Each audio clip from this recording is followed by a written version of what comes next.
Como ya habíamos dicho antes, el Tuno tenía un espacio sin cubrir, que era la investigación en su área, porque aquí el compañero que nos abandona para hacer el informe forense, psiquiatra, Pepe oftalmólogo, yo traumatólogo, en nuestras áreas hemos hecho lo que hemos podido, pero en el área de Tuno es que la guitarra, la noche, la música, la bohemia, los viajes, qué pena, pero había que ocupar el plano del investigador. Y el investigador, Pepe, ahí está. El investigador, si quiere ser objetivo, el uno, Pepe, el investigador, si quiere ser objetivo, tiene que ser honesto y por tanto entrar virgen a aquel material que va encontrando. ¿Y por qué tiene que entrar virgen? Porque tenemos unas tendencias naturales del ser humano. Y la primera es querer ver lo que a uno le gustaría encontrar. Pero siempre lo que uno busca no es aquello que uno encuentra.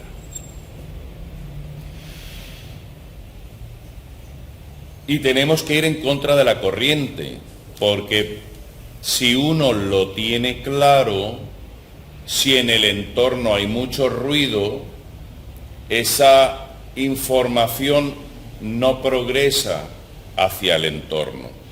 Ese ejemplo de Claude Adrien Helvetius es bien gráfico. La verdad es una antorcha que luce entre la niebla, pero no la disipa. Y Tucholsky, refiriéndose a los periodistas, dijo lo que tenéis ahí en la diapositiva. Pocos lectores se toman la molestia de consultar, por lo cual el común de los lectores se forma una imagen del mundo que no se corresponde con la realidad, sino con lo que se dice de ella. Y encima en el siglo XXI tenemos la posverdad. Ya nos acaban de matar. Es un caos. La información es un caos. Y hay miles de fuentes.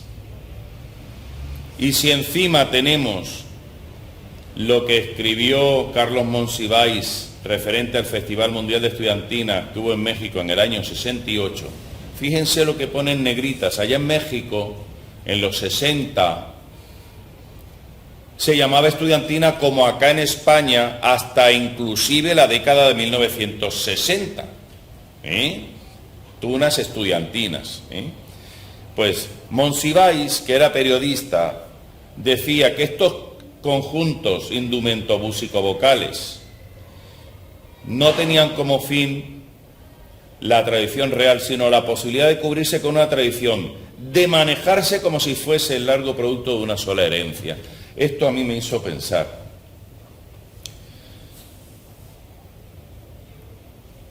Y tenemos que pensar apartando los juicios previos, que un juicio previo se puede convertir en un prejuicio, y aplicar lo que nosotros aprendimos en la universidad. Pero si se observa, se investiga, se plantea una hipótesis, se analiza y se llega a conclusiones y luego no se informa, no se transmite al colectivo, es como el que descubre el ciclo de Krebs y se lo queda para sí mismo.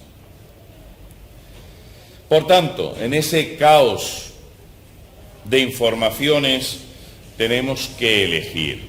Y uno dice, venga, vamos a buscar fuentes. Pero si me quedo con estas hago el ridículo, aunque sean hermosas fuentes de la ciudad condal. Hay que buscar, cuando uno investiga sobre historia, en crónicas, en periódicos, que gracias a Dios la imprenta se publicó antes que la Tuna que hoy conocemos existiera, y en fotos. La foto no miente, los grabados mienten algunos. y daré pruebas de ello. Las novelas e Internet, ojo, Internet es una caja de grillos que tiene de todo. Y si no, busquen en Wikipedia la definición de tuna, que discrepo, radicalmente discrepo. Y igual que discrepo con la que dice el Diccionario de la Lengua Española, la última edición de la RAE, discrepo. Las novelas son ficción. No nos fijemos en las novelas como hechos históricos, no lo son ficciones. Y si encima tenemos el dato de que en las del Siglo de Oro la palabra tuno, como veremos más adelante, se utilizaba en jerga, en germanía, de modo peyorativo contra el estudiante manteísta, la hemos enredado más, porque no le podemos aplicar el significado del siglo XX-XXI a lo que se escribió en el Siglo de Oro. Por tanto, hay que verificar el dato. Veremos que unos será posible verificarlos y otros no. Para ello, en esta presentación he elegido estas fuentes: hemerotecas digitales nacionales e internacionales y de prensa escrita, tanto de universidades, de países, prensa escrita, que a 1 de abril en mi base de datos tenía más de 40.000 campos. Fotografías, dibujos, pinturas, grabados, más de 2.500. Diccionarios, todos los que obran en la Biblioteca de la Real Academia Española de la Lengua y la Biblioteca General del Consejo Superior de Investigaciones Científicas. Pero no se puede empezar sin desnudarse, porque todos nos tenemos que desnudar cuando vamos a encontrar información. Yo he llevado 2 grandes bofetadas al investigar. La primera, cuando buscaba corroborar el origen medieval y sopista de la tuna. La segunda, cuando me encontré que también había mujeres en la tuna. Esas 2 bofetadas me las llevé y hay que confesar. Y vamos a intentar hacer un viaje al pasado. Nos hemos quitado todos los prejuicios y empezamos. Y como a mí este señor me gusta, porque también dijo que una imagen vale más que 1000 palabras, el ser humano tiene la tendencia a entender aquello que ve como más fiable que aquello que lee. Pues vamos a usar muchas imágenes. Debo de partir del preámbulo histórico. En el antiguo régimen, que fue todo el tiempo transcurrido hasta la Revolución Francesa, teníamos en España esta división de los estudiantes. Los colegiales, que ya eran aquellos estudiantes que habían presentado el expediente de limpieza de clase de sangre, que decía que por ninguno de los 4 costados, esto es, los 4 abuelos, no había ascendencia ni morisca ni judía. Esos colegiales eran los internos de los colegios, que inicialmente se llamaron estudios generales y luego pasaron a ser universidades. Y estos eran los únicos que se diferenciaban del resto que no estaba interno, utilizando como elemento diferenciador la beca. La beca inicialmente era propia de la orden religiosa que había fundado ese estudio general, porque los primeros fueron relacionados con la Iglesia por permiso papal. También luego más adelante los hubo por orden real del rey. Y los que no llevaban beca, que eran los que no eran internos, no lucían nada sobre su uniforme, su ropa que lo identificaba entre el común de los mortales como estudiante. La ropa, fíjense en el grabado que tiene la A, es un estudiante del Colegio Irlandés de Salamanca del periodo de 1870 al 75, al 57. Es 75, lo he puesto al revés, del 70 al 75. Tiene ese tipo de sotana, un hábito talar, que era la loba. La loba era una sotana con 2 aberturas laterales para poder sacar las manos. Y algún autor dice que también tenía una hendidura central para poder miccionar. En la mano izquierda lleva el bonete, que era el elemento oficial para utilizar en la cabeza, aunque está en cuestión de que su uso fuera generalizado. Y sobre la loba lleva la beca, que es del mismo color que el hábito. Era frecuente, sobre todo se ha estudiado mucho en los estudios generales de Salamanca, las diferentes órdenes tenían diferentes hábitos, o sea, diferente traje talar, y las becas iban en consonancia con el color que identificaba la orden religiosa. Y por otra parte, los que no vivían internos en el colegio, los manteístas, que se definió por primera vez en el diccionario en 1934 para decir el que vestido con manteos o hábitos largos cursa en las universidades, o sea, estudia en las universidades. Podían ser de 4 tipos: los generosos o acomodados, hijos de la burguesía, de comerciantes; amadrigados, estudiantes también acogidos en casas; pupilos, los que estaban en las casas de bachilleres de pupilos; y abajo tenemos los sopistas o estudiantes de la tuna y los capigorristas. Fíjense el B, que es un estudiante, que luego lo veremos con detalle, que lleva bicornio y que sobre la loba va enrollado el manteo, que es el antecedente de la capa, ¿vale? Es un manteísta. Lo que ocurre es que este grabado, como veremos más adelante, se publicó años después de que estuviera prohibida esa vestimenta, ¿vale? Por eso digo, los dibujos a veces mienten. Sopistas o estudiantes de la tuna y los capigorristas eran el estamento más pobre. Era gente que podía recurrir por escasos medios a la sopa que daban a mediodía los conventos, ¿vale? Por ahí su nombre. Y capigorrista eran estudiantes pobres que se ponían una gorra, de ahí su nombre, para señalarse, y que eran utilizados como asalariados de estudiantes ricos. Se ha escrito que los capigorristas en la Edad Media llegaban a tiempo al aula para remover la paja que cubría la losa fría de piedra del suelo, y que en invierno su señor, el generoso o acomodado, cuando se sentara estuviera mullido. Se ha dicho que también los generosos o acomodados le obligaban a los capigorristas a tomar apuntes. Se ha dicho. Hay pocos datos sobre el tema.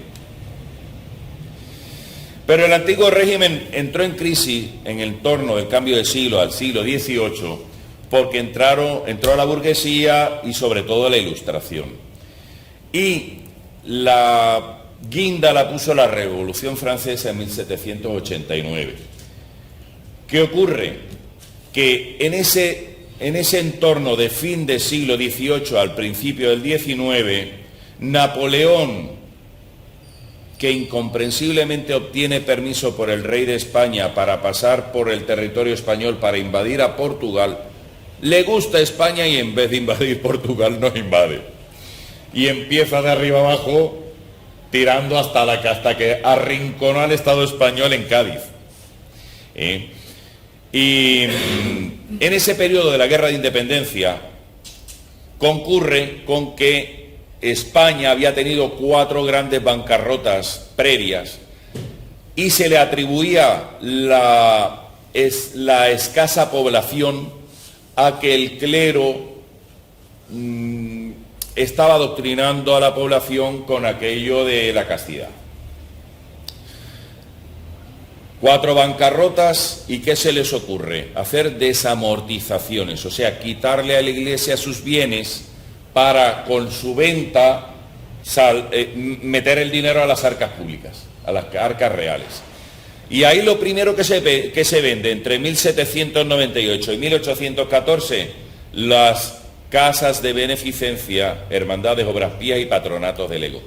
Pero fíjense que en las casas de beneficencia y sobre todo en las obras pías, era en las que a mediodía se repartía la sopa boba.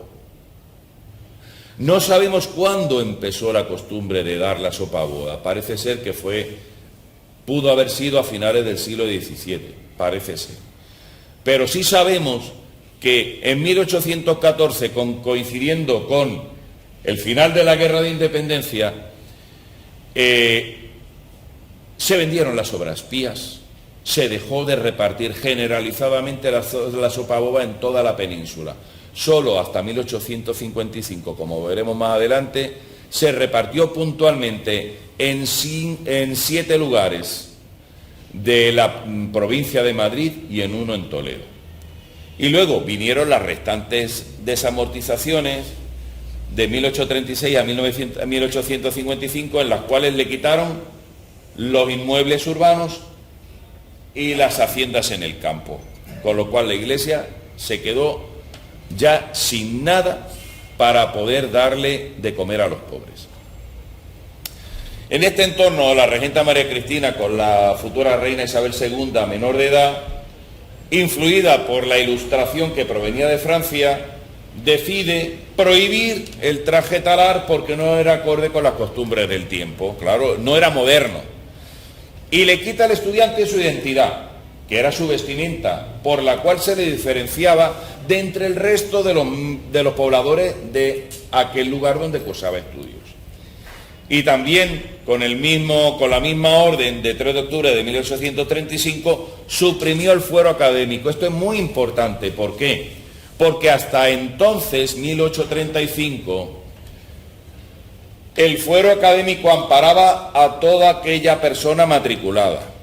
Y la matrícula la hacían no solo los estudiantes, sino los dueños de posadas que albergaban estudiantes, los bachilleres de pupilos, etc. ¿Y qué ocurría? Que el fuero académico hacía que cualquier fechoría exclusivamente debía ser juzgada y penada por el rector, no por la justicia real.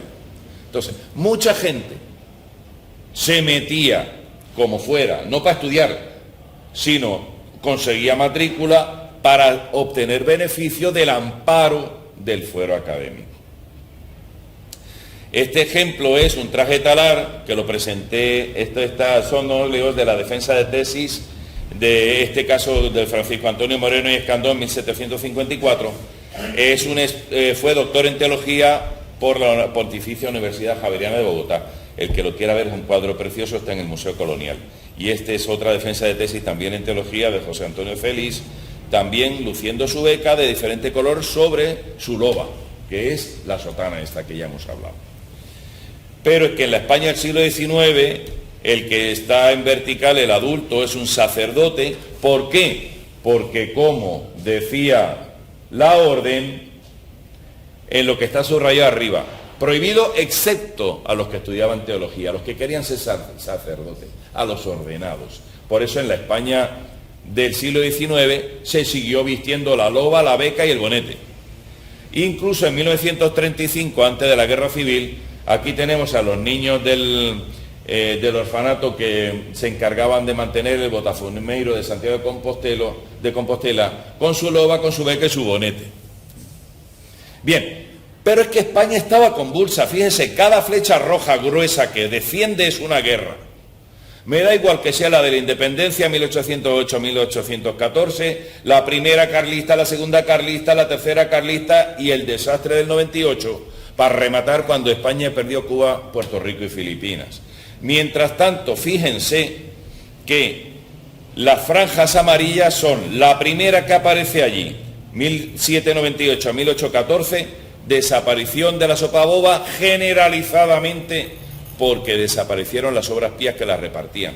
Y luego vendieron la finca entre 1836 y 1855 y aquellas 8 que todavía está verificado, que repartieron puntualmente la sopaboba en 7 en Madrid y 1 en Toledo, también desaparecieron. Y ahora, con toda esta información, todos hemos oído, es que la tuna surge de los goriardos. A mí, en una conferencia que di en una universidad de la capital de México en 2013, se me acercó un señor que me regaló, se lo agradezco, un libro, y luego en las preguntas me dice, es que la tuna, usted sabe el Carmina Burana, se lo ha leído, Digo, ¿y? Y me dice, es que ahí se demuestra que la tuna es de origen alemán y goliardo. Y yo le dije a este señor, ¿qué parte de mi conferencia no ha entendido? Porque claro, vamos a ver qué eran los goliardos. Pues fue un movimiento surgido en París en el siglo XII de estudiantes tonsurados que tenían algunas órdenes pero no querían ser sacerdotes, por tanto no tenían el voto de castidad. Lo único que querían era disfrutar del privilegium fori, igual que nosotros, el foro académico, ellos tenían el privilegium fori dado por la Iglesia. Y que solo por ello era la Iglesia la que podía juzgarlos en sus tribunales. Pero no querían ser sacerdotes, no tenían voto de castidad.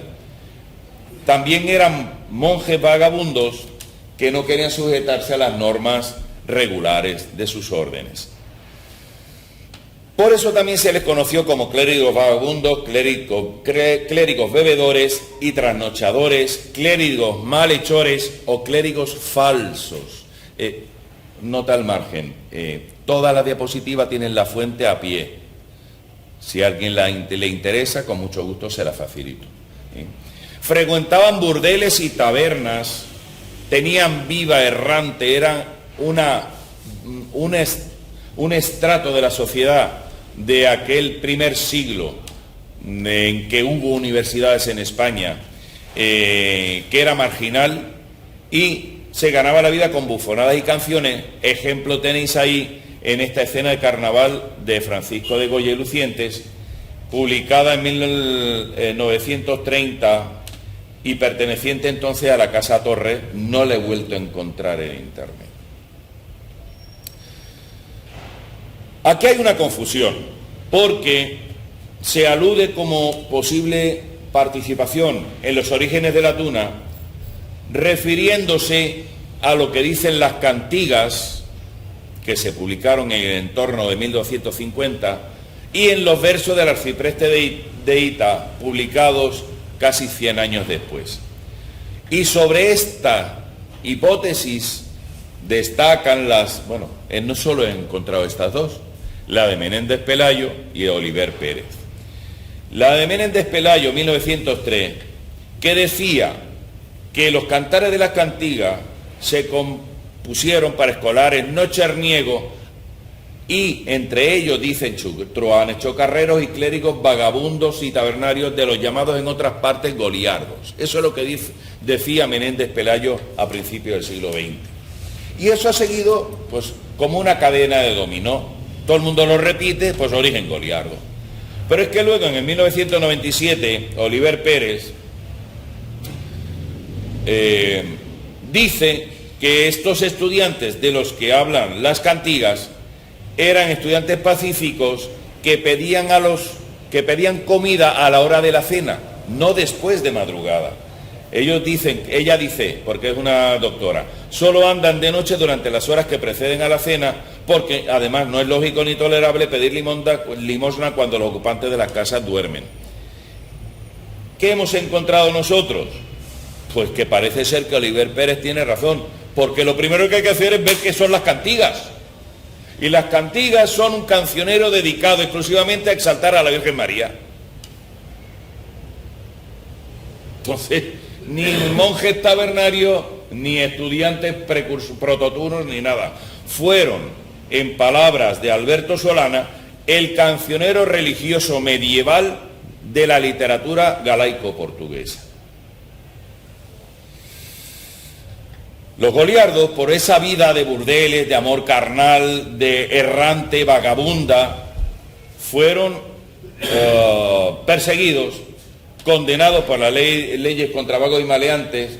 Hubo sínodos y congresos de la Iglesia en que los excomulgaron y se extinguieron en la península ibérica antes de que se cumpliera el primer siglo de que hubiera universidad en España. Luis Antonio Villena dice que las causas por las cuales desaparecieron los goliardos en España fueron el rechazo social, el movimiento tenía falta de vocaciones, se relajó y sobre todo escasa moralidad. Y este cronograma nos va a seguir cada vez que hablemos de cosillas de la historia, porque parece ser práctico. Fíjense ustedes, siglo XV hasta 1492 tuvimos que ir haciendo lo que se llamó la Reconquista, porque España en su inmensa mayoría fue al Andaluz. Los goliardos, miren el espacio temporal que ocuparon en España, menos de 100 años. Y ahí al principio del siglo XIII, en el 1212 aprox, surgen los estudios generales / universidad en España hasta el presente. Con lo que hemos encontrado, no hemos podido hallar dato alguno que acredite la presencia de goliardos en aquellos grupos del antiguo régimen que se alude como el origen de las tunas actuales. También hemos oído que si el origen fue juglar o trovador. Hay que ver qué significaba juglar en aquel entonces. Pues juglar, según Nebrija, 1495, era sinónimo de truán. Y la primera vez que aparece en un diccionario, aparece en el de autoridades de 1734, siglo XVIII, para significar el que entretiene con burlas y donaires, que más comúnmente se llama truán o bufón. Cuesta mucho pensar que el origen de la tuna está entre truanes y bufones, pero lo que he encontrado lo plasmo. Había juglaresas también.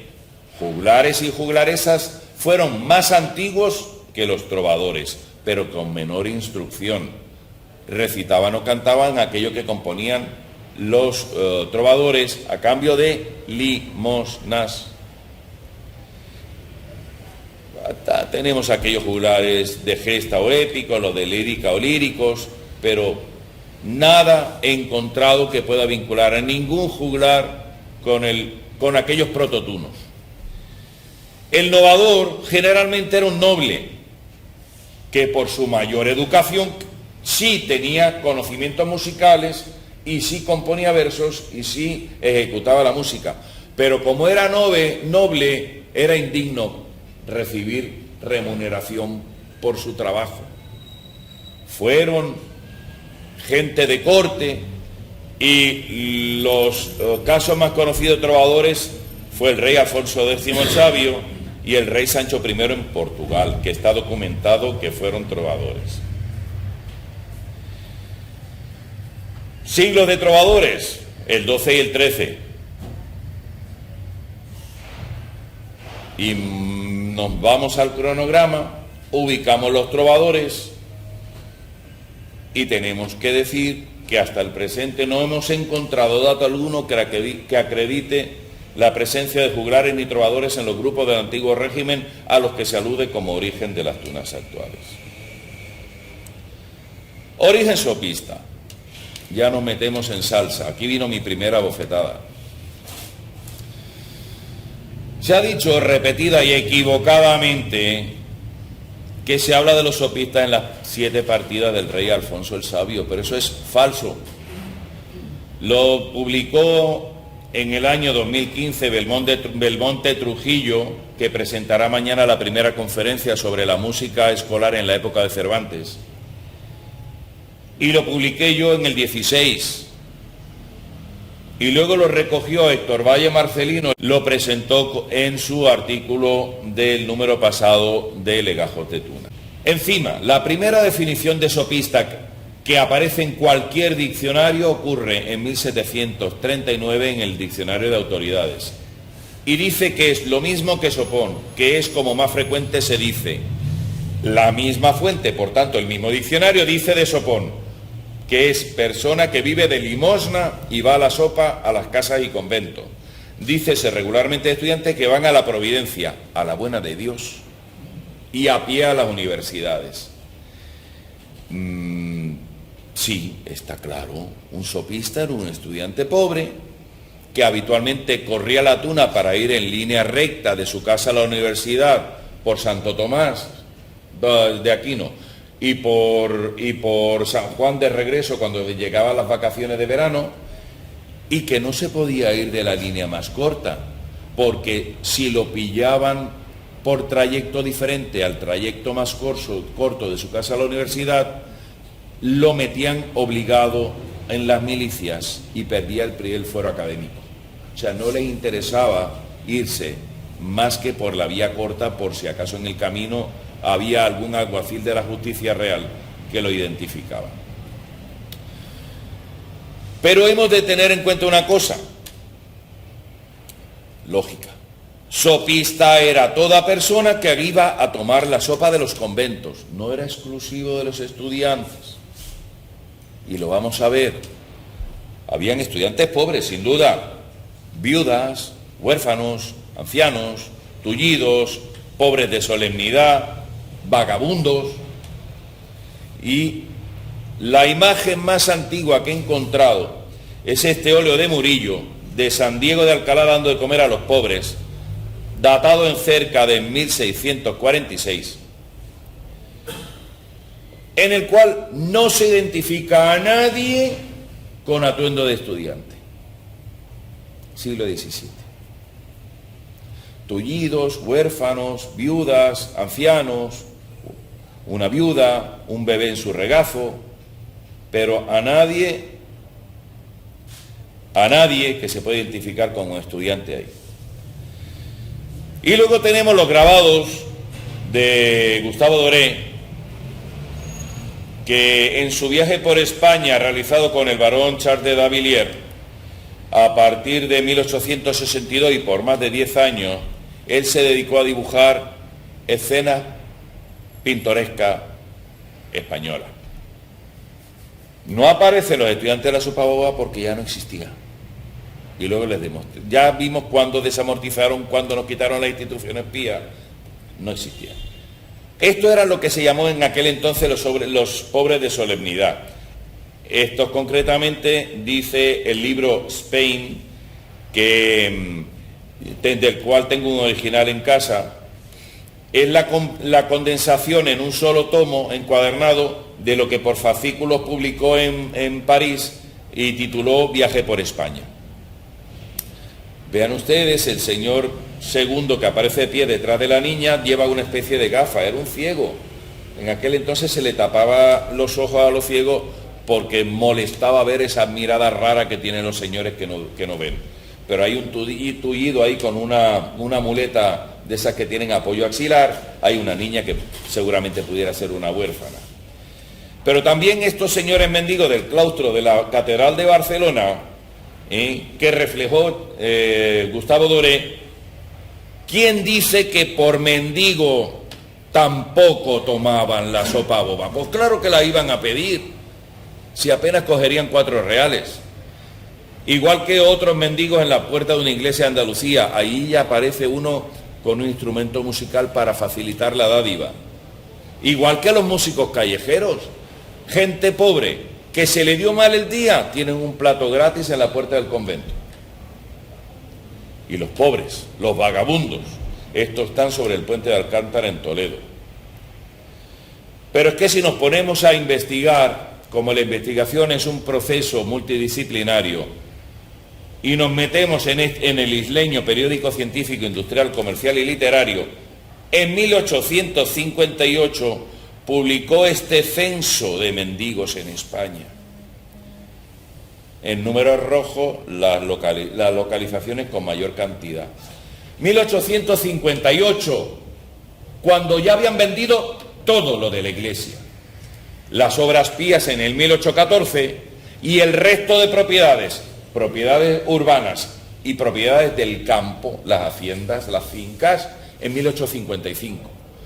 Miren qué cantidad tan enorme de mendigos tenía España. Origen manteísta. Bien, vamos a volver al lenguaje. En Germanía, según Covarrubias, 1611,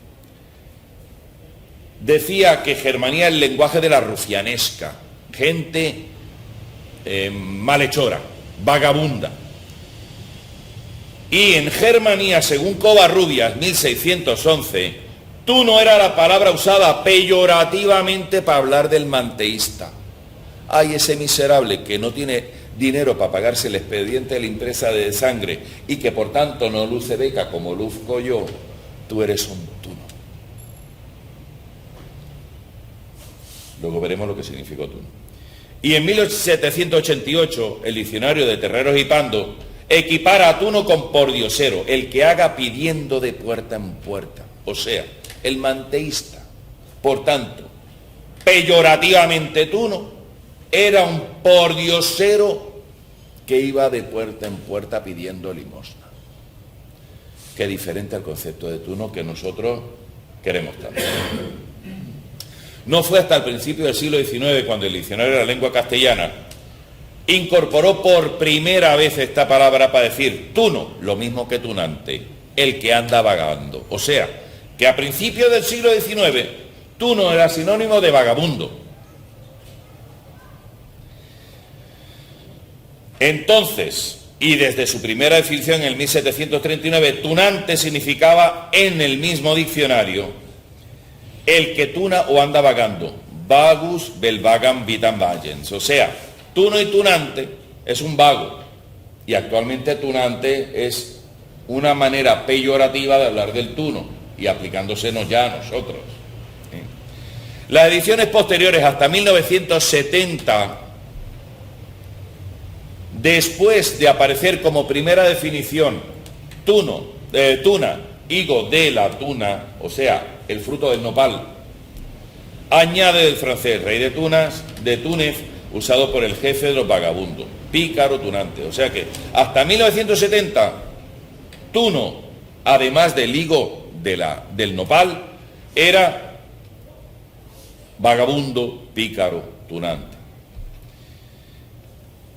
¿Qué era manteísta en 1739? Ya lo dijimos, el que vestido con manteos hábitos largos cursa en universidades. Pero fíjense, aquella imagen que habíamos visto cuando pusimos la clasificación de los manteístas corresponde al estudiante Cabrera en 1844. 9 años después de que la regenta María Cristina prohibiera esa vestimenta. ¿Por qué se hace dibujar así el estudiante Cabrera? Por nostalgia. Le quitaron su gran elemento de identidad, aquel que le diferenciaba entre el común de los habitantes del pueblo de la ciudad. Pero es que luego también en 1881 aparece este grabado de Blasco. Y también en 1880 y 87 aparece este falso estudiante de Salamanca. Si se prohibió esa vestimenta en 1835. Estaba prohibida. Es imposible que en 1880 y 87 alguien vistiera así para ir a la Universidad de Salamanca. También hemos oído en el origen de las cuadrillas que corrían la tuna. ¿Qué eran las cuadrillas que corrían la tuna? Bueno, ¿qué eran? Pues este trabajo que da pie a esta imagen, a esta diapositiva, tiene más de 250 fuentes bibliográficas que las pueden encontrar en Tunemundi, en la página donde tengo publicado este artículo de 2012. Salían por necesidad, tenían una imagen delictiva y ampona, por tanto carecían de prestigio social, y surgían por el verano para ir a la universidad y volver. No tenían permanencia temporal, había pocas personas, no tenían organización interna, por tanto no había director musical, por tanto no había, y lo más importante, no había vinculación con ningún centro académico. Pero es que conocemos este grabado de Doré, 1881. Si se dejó de correr la tuna, como veremos más adelante, sobre todo en la década de 1840 con la aparición del ferrocarril en la península ibérica y más especialmente a raíz de la Ley General de Ferrocarriles promulgada en 1855. Este grabado es de 1881. Esto no lo pudo ver Gustavo Doré. Él dibujó lo que le habían contado como un elemento más de la nostalgia de lo perdido en el siglo XIX por las personas españolas. Pero es que además no todos los integrantes de aquellas cuadrillas que corrían la tuna en el siglo XVIII eran estudiantes. Aquí tenemos este artículo de Vicente de la Fuente publicado en 1842, que literalmente pone eso. Y de todo lo que pone, que ya salen los apodos: Pocosebo sería un tipo escuálido, el Ruleta, que era el que del panderetólogo, otro que el Romo, que no tenía estudios, no era estudiante, pero que era sisón, robaba. O sea, fíjense que ya desde 1842, cuando todavía quedaba algo de aquella costumbre de correr la tuna, porque desapareció en 1855, Vicente de la Fuente ya decía que no todos eran estudiantes. Vicente de la Fuente tiene un gran mérito porque fue doctor en teología y encargado de codificar todos los legajos y libros de la Universidad de Alcalá cuando se la llevó a Madrid para hacer la Complutense. Pero es que además Jiménez Serrano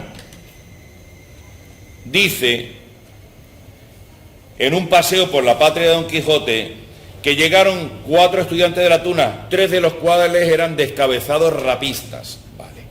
Como este señor lo escribió en 1848, hemos ido al diccionario que me dice lo que significaba descabezado rapista en 1848.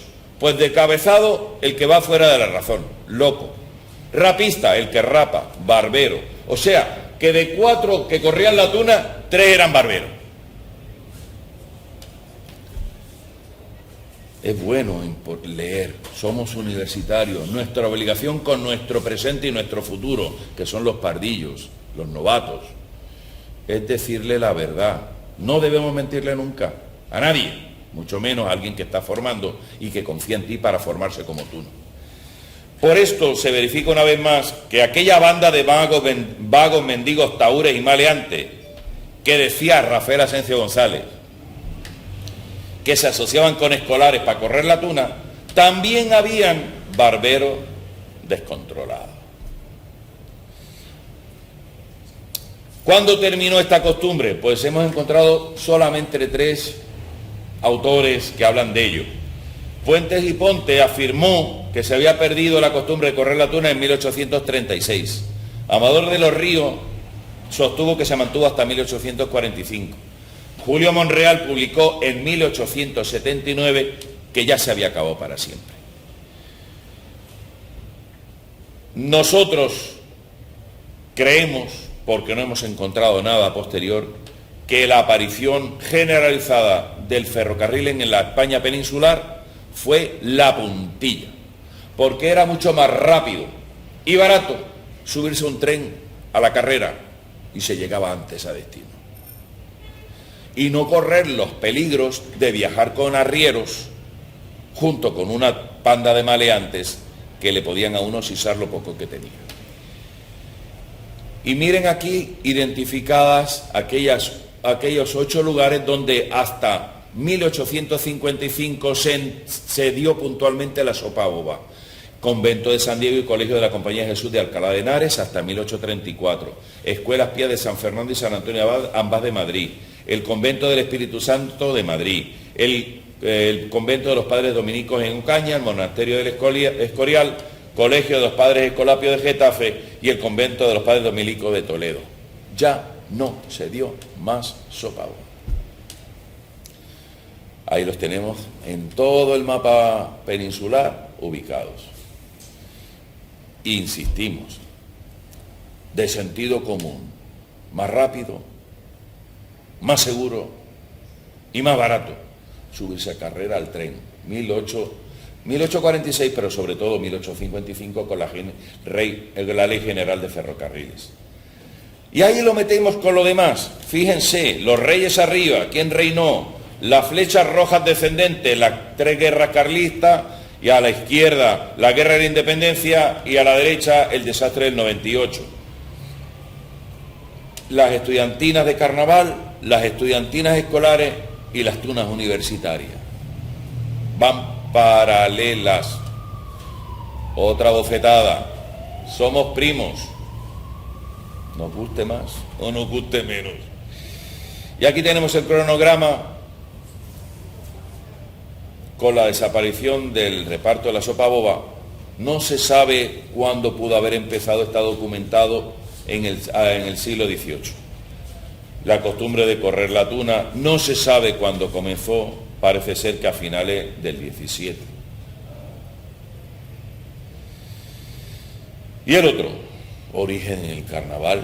Bueno, pues tenemos de saber que antes de la significada Regenta María Cristina, 1835, 36, 37, el carnaval se celebraba puntualmente por boda regia, por bautizo de un heredero a la corona, etcétera. Y también por la fecha de San Juan y San Pedro, la Navidad, fiesta de moro cristiano, y cuando daban permiso para hacerlo por carnaval. Aquellas estudiantinas de carnaval de principio del 19 tampoco tuvieron continuidad temporal, porque se celebraban puntualmente y desaparecían. Pero tenemos que dar los datos de las primeras que hemos encontrado. En Murcia, de 1834, una estudiantina de guardias urbanos, de beneméritos, salió vestida de estudiante, disfrazada de lo que no era,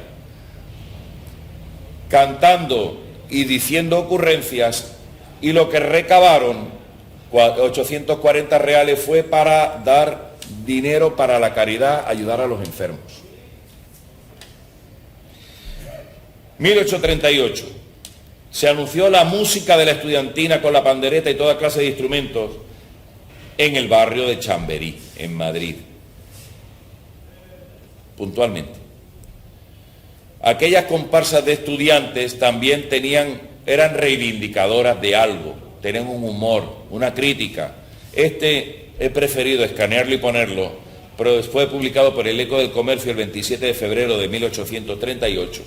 Dice, a propósito de máscaras, estaban en carnaval. Ayer vimos una comparsa de estudiantes que iba por las calles tocando y cantando, como suelen los de la tuna. Llevaba en un gran palo, como en un triunfo, una rosca de pan.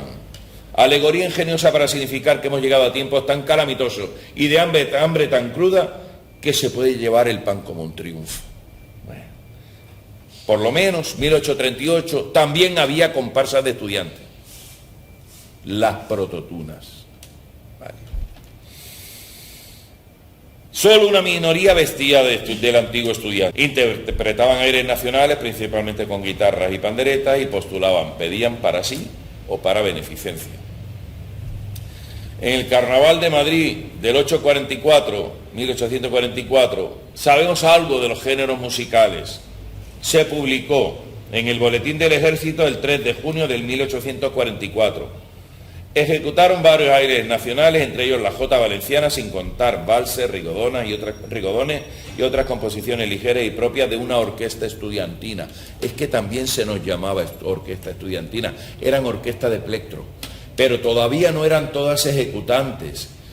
Lo que se estiló hasta finales del siglo XIX, y Rafael Asensio dice que el paso de la estudiantina española Fígaro por Valencia fue decisivo para que se dieran cuenta de lo importante que las estudiantinas integradas por verdaderos estudiantes ejecutaran, tocaran música, fue que vieron a la Fígaro. ¿Por qué?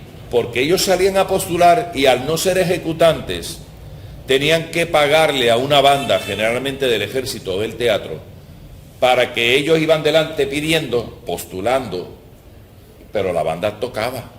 Y luego de la bolsa general de las limosnas recogidas, le pagaban a la banda lo suyo, y con lo que quedaban, restando la alimentación de la estudiantina, a lo mejor el alojamiento y los desplazamientos, lo que quedaba, pues para la hermanita de los pobres, para las víctimas de la riada, etcétera, etcétera. Este grabado de 1845 dice que eso era una estudiantina en aquella época. Uno vestido como de torero, alguno con un manteo raído, pantalón largos, un bicornio parece ser que atravesado por una flecha, gente variopinta. Pero fíjense más en el traje, las estudiantinas ataviadas con el berberisco traje de los zuavos. Los zuavos eran militares del ejército de Argelia, con la blusa de los guerreros italianos. Garibaldi, Giuseppe Garibaldi se caracterizó por él y su regimiento, llevaban unas camisas muy llamativas, rojas, Dicen, las estudiantinas, ataviadas con el traje de los zuavos y las blusas de los guerreros italianos, con su guitarra, sus jotas, sus panderas, queriendo en vano hacer revivir la memoria de los antiguos tunos y de los sopistas postulantes, bla, bla, bla, bla, bla.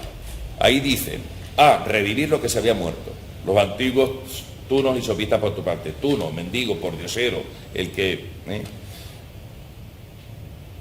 Ahí tienen una sección, un detalle del óleo estudiantina de Balaca y Canesco, que está en el Museo de Bellas Artes de Bilbao, datado en 1864. Y eso es una estudiantina de zuavos. Yo recientemente compré en una subasta un muñequito de trapo de este tamaño, regalado porque nadie sabía lo que era. Y es una estudiantina vestida de zuavo. Llevaba su guitarrita tallada en madera, que llegó rota, una capa de tuno y esa vestimenta. Y está datado en el entorno del cambio de siglo, porque es que era cuando habían estudiantina de zuavo, muñeco de trapo, de los primeros tipos de juguetes que se fabricaron. 1870, en los carnavales, esto era una estudiantina, publicado por The Graphic, un diario de Londres.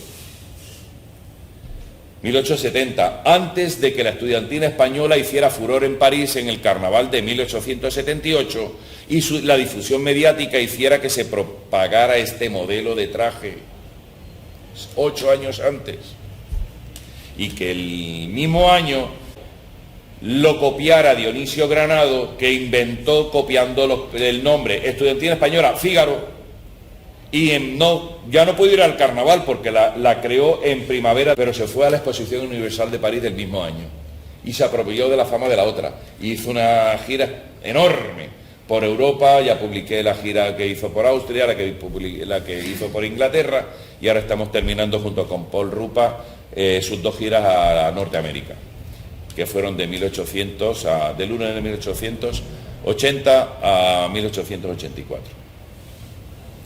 Pero miren una estudiantina ensayando por la calle en víspera de carnaval en 1871. Miren la vestimenta, pantalón largo, chaqueta, sombreros de diferentes tipos, de copa, gorra, etcétera, y un manteo tirado al hombro. Hubo en el último tercio del siglo XIX un enorme caos, y lo refleja este artículo publicado en la Ilustración Española y Americana en febrero de 1870. Visten unas de zuavos, otras de pierrot, otras de holandilla encarnada, las camisas garibaldinas, otras de traje de capricho, inventado, otras de valencianos. Alguna estudiantina hay, sin embargo, fiel a la tradición que sale a la calle con tricornio y manteo, pero la mayoría de estas músicas ambulantes se compone de personas que nada tienen que ver con la universidad. 1874. Y en el 83 me ponen este óleo de John Bagnall Burgess, también un pintor costumbrista que pintó muchas imágenes pintorescas españolas, británico. Carnaval de Madrid del 84, debajo de la torre de estatua de Neptuno, se adivina una estudiantina sentada en ese batiburrillo de disfraces. La mujer entró al mundo de las estudiantinas, pero a través de agrupaciones mixtas. Y tenemos 2 ejemplos, los 2 más antiguos catalanes. En el Carnaval de Gerona de 1884 hubo una estudiantina integrada por 13 varones y 12 chicas que salió a postular para aliviar a las penas de los pobres, acompañada por la orquesta del Teatro de Gerona. Y en el Carnaval de Palamos de 1884, lo que recaudó una estudiantina formada por varones y mujeres socorrió a 25 familias. La estudiantina murciana en 1879 fue portada en Le Monde Illustré porque en la noche de Santa Teresa, del 14 al 15 de octubre de 1879, una tremenda inundación abatió el Valle de Murcia.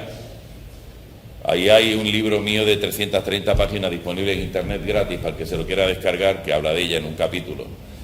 Y fue a Madrid a postular para ayudar a las penas de tanta víctima, huérfanos, se derrumbaron todos los molinos, no había electricidad, el grano se molía a base de molinos de agua, etc. Y encontramos en Mallorca esta foto original que tengo en casa sobre una estudiantina de Mallorca femenina, faldas largas, un bicornio con cuchara, una especie de corpiño. La de Barcelona de 1897, la célebre foto. La valenciana de 1898, mirar esos cuellos. Estos son para que vean que no siempre vestimos igual. Pierro, Mefistófeles, arlequinados, garibaldinos, capricho. 1900, Cacao Suchard daba esta pegatina en las tabletas de chocolate. Nuevo Mundo, ¿por qué la traigo? Porque en 1901 tenían esta vestimenta: chaqué rojo, pantalón hasta la rodilla, taleguilla negro, camisa blanca, lazo blanco, y al año siguiente se inventaron esta vestimenta.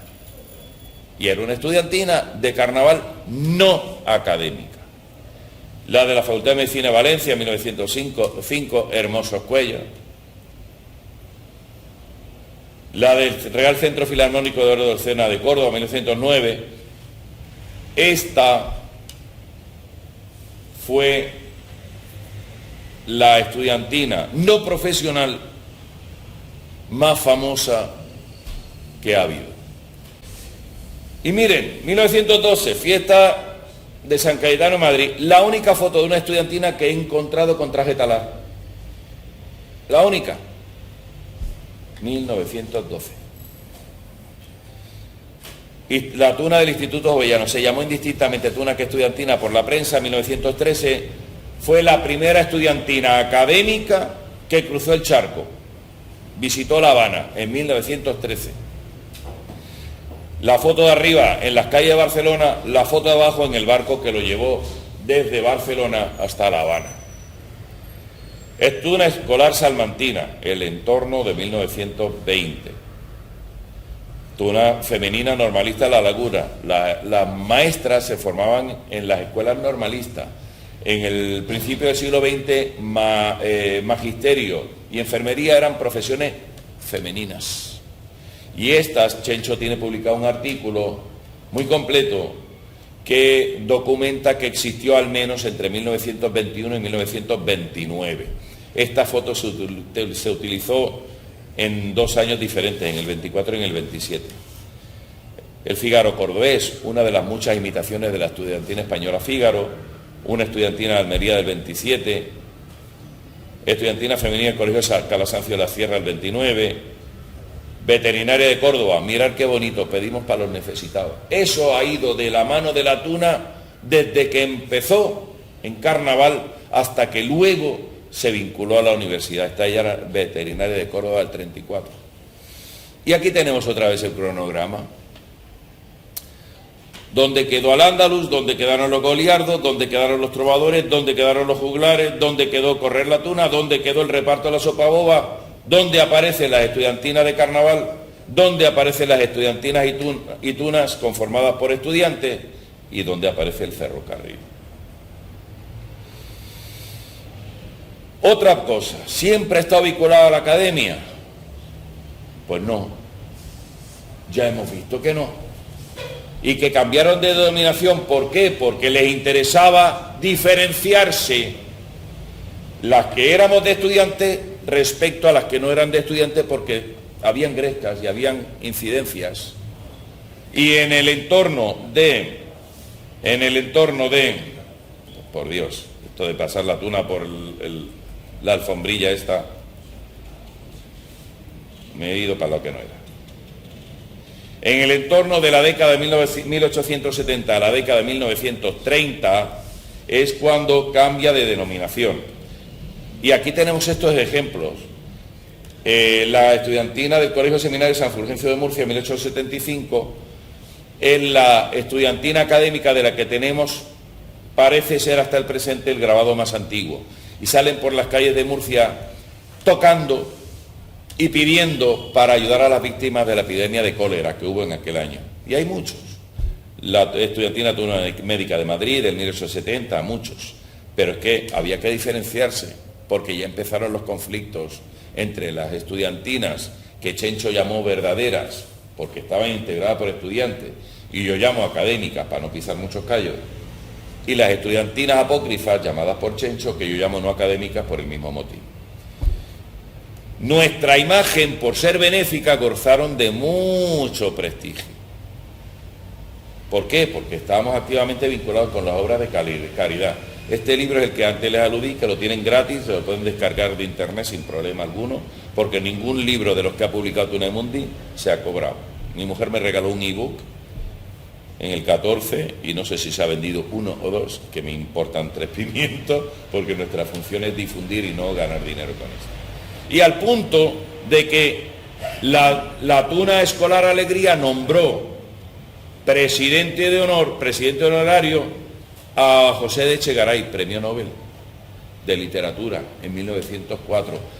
Ese es un diploma que tengo yo en casa, hecho en seda. Los políticos se beneficiaban de fotografiarse y salir con la Tuna, y la Tuna se beneficiaba de los políticos. Y este sello, que también compré en una subasta en el sur de Francia, pone Estudiantina Española. El vendedor dice que es un sello que él lo databa sobre 1880, y mientras no se demuestre lo contrario, a mí me suena muy probable de que fuera de la Fígaro, porque se apropió del nombre de la Estudiantina Española, que fue al Carnaval de París de 1879, llamándose Estudiantina Española Fígaro. Se vendía como Estudiantina Española en todos los lugares, atribuyéndose los méritos de la primera, que sí era académica porque estaba formada por estudiantes de Medicina de Madrid y del Conservatorio de Madrid, y que ellos sellaban sus cartas con sellos de lacre. Tradición centenaria, pues vamos a buscar el notario de lo que es la lengua y sus acepciones, que son los diccionarios. ¿Por qué recurro a los diccionarios? Porque los vocablos que aparecen van por criterio de novedad, actualidad y uso generalizado. Por tanto, ellos me dicen una cosa que al común de los lectores les pasa desapercibida, que una misma palabra, según el entorno y el periodo temporal en que se diga, puede significar una cosa o la otra. Y aquí tenemos el ejemplo de la palabra siesta, que era la sexta hora de los romanos, y no vamos a seguir con eso. Pero la primera vez que aparece tuna en un diccionario, 1609. Tuna, figue du figuier de l'Indie, fico de India, el higo de la higuera de la India, el nopal. Desde 1609 hasta 1739 sigue lo mismo. Y luego aquí aparece, segunda acepción, vida holgazana, libre y vagamunda. Vida vaga, holgazán. Misma definición hasta 1788. Vida holgazana, libre, vagabunda. Holgazanería. Mismas definiciones hasta 1853, donde aparece la primera referencia estudiantil. Dícese especialmente de los estudiantes que recorren las calles cantando y tocando y sacando para vivir o divertirse. Los que corrían la tuna. 1853, cuando era el uso generalizado, pero ya estaba a punto de desaparecer, porque en el 55 llegaron los ferrocarriles. Seguimos con lo mismo, el nopal, aparece misma definición. 1914, segunda acepción, estudiantina. ¿Por qué? Porque ya llevaba más de 50 años las comparsas de estudiantes en carnaval. Y tuna empezó a aparecer en 1914 como sinónimo de estudiantina. Siguió en el 17, siguió en el 18, siguió en el 25, en el 27, en el 31, en el 36 llega la guerra civil, aparece en 1970 un cambio. Grupo de estudiantes que forman un conjunto musical. Y esta definición sigue hasta el presente con una pequeña variación. Y yo estoy en desacuerdo porque cualquier grupo de estudiantes que forman un conjunto musical no es una tuna, porque pueden haber grupos de folk, grupos de rock y otro tipo de músicas. El diccionario de la Real Academia pone esto. Vamos a terminar con el tema de tradición, significado y connotaciones. Fíjense que en 1739 el diccionario de autoridades define tradición por primera vez como noticia de alguna cosa antigua y pone lo que he puesto en rojito como ejemplo. Dice que lo lo importante, lo que tiene más valor es lo escrito a la transmisión oral. ¿Por qué? Y pone literalmente como ejemplo: me funden no en tradiciones que tienen gran peligro de dar en apócrifas, falsas, sino en papeles antiquísimos. Lo que ocurre es que nosotros no nos caracterizamos por escribir. Gracias a Dios la tecnología nos ha dado teléfonos con cámaras y nos ha dado redes sociales donde podemos llevar un diario de nuestras actividades. El problema de nuestro concepto de tradición es que no tenemos aval documental, por eso hacía falta investigar. Y nosotros, según la definición de Eric Hobsbawm, que fue el historiador más importante del siglo XX y publicó La invención de la tradición, plantea los problemas. Y nosotros no nos hemos caracterizado por guardar ni documentos de tipo alguno. Por tanto, de tradición no podemos hablar, en todo caso, tradición en construcción, porque no hay documentos que señalen los ritos, etcétera, etcétera, etcétera. ¿Qué pudo originar los ritos fundacionales? La nostalgia. Fíjense todo lo que España perdió en el siglo XIX. El estudiante perdió su identidad al robársele el traje talar. España tuvo la guerra de la independencia, 3 guerras carlistas, la guerra hispanoamericana, y eso se plasmó en la literatura. Y el error, sobre todo, además de la nostalgia, es el darle a palabras de antaño los significados que tienen en la actualidad. ¿Qué conclusiones sacamos? Pues cada uno la que le parezca mejor. Estos son datos, se los presentamos desde el respeto, con la única intención de que todos seamos un poquitico más cultos cada día. Para pensar, en la exposición El arte de tunar, presentada en Valladolid en 2007, se le atribuyó a Emilio de la Cruz esas palabras: los enemigos de la tuna internos y externos, como los del alma, son 3, pero no mundo, demonio y carne, sino machismo, etilismo y feminismo. Parafraseando a este novelista que todos hemos leído, yo planteo que son 3. La ignorancia, por falta de interés en documentarse en fuentes veraces. La pasividad, falta de iniciativas para mejorar la imagen de la tuna en la sociedad. Y sobre todo, la intolerancia. No hay nada peor en este mundo que un ignorante, intolerante, que encuentra un tuno pasivo. Cositas para leer y muchas gracias. Muchísimas gracias a Félix por la exposición extensa y además muy didáctica de estos años y del avenir de lo que podríamos llamar la tuna, o por lo menos el andante musiquero que llegó pues hasta nuestros días, y que de ese ADN lo estamos nosotros conservando, cosa que tenemos que pasarlo a nuestros hijos y de ahí a nuestros nietos.